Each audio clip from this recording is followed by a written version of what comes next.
Voici le premier téléphérique urbain de France.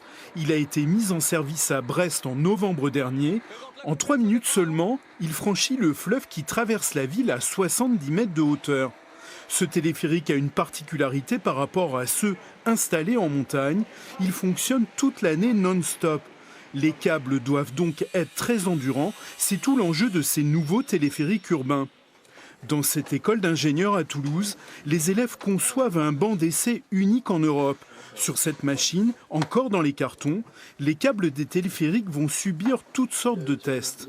Donc comment faire évoluer ces câbles pour qu'ils soient plus résistants, plus faciles à installer? Il y avait des vrais enjeux industriels sur lesquels l'ICAM a travaillé il y a 2-3 ans pour essayer d'identifier un petit peu tous ces paramètres d'usure. Maintenant que c'est fait, on sait qu'il fallait monter un banc d'essai pour venir martyriser des câbles, pouvoir faire des engagements de garantie. Très solide, le câble est à la fois porteur et tracteur. Il est composé de fils d'acier qui, tressés, forment des taurons entremêlés. L'objectif du banc, c'est de connaître l'allongement du câble quand on le fait tourner assez vite et qu'on accélère son vieillissement.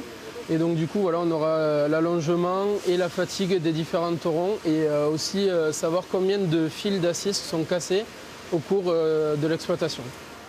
Cet après-midi, les élèves de l'ICAM se rendent dans cette PME de Lannemezan qui ambitionne de devenir le leader européen de l'installation de câbles de téléphériques urbains. Il s'agit d'un partenariat école-entreprise qui va rapporter 300 000 € à l'école d'ingénieurs. Donc ici, vous allez installer le plus grand banc d'essai en Europe quasiment. Oui, voilà, c'est ça. C'est vraiment un banc grandeur nature, on va dire, qui va faire plus de 120 mètres en trax entre les poulies, qui va nous permettre vraiment de tester en accéléré. En 15 jours, on va voir 15 ans d'évolution d'un câble en situation réelle, quoi. Ce projet, étalé sur une période de 4 ans, prévoit aussi la conception d'un treuil géant pour l'installation des câbles au-dessus des zones habitées. C'est vrai que c'est un projet d'envergure, donc ça j'ai la chance de le faire dans mon école. Même si le principe il est bon de ce treuil, on le reprend et on apporte quelques innovations techniques et j'aurais un peu participé à tout ça.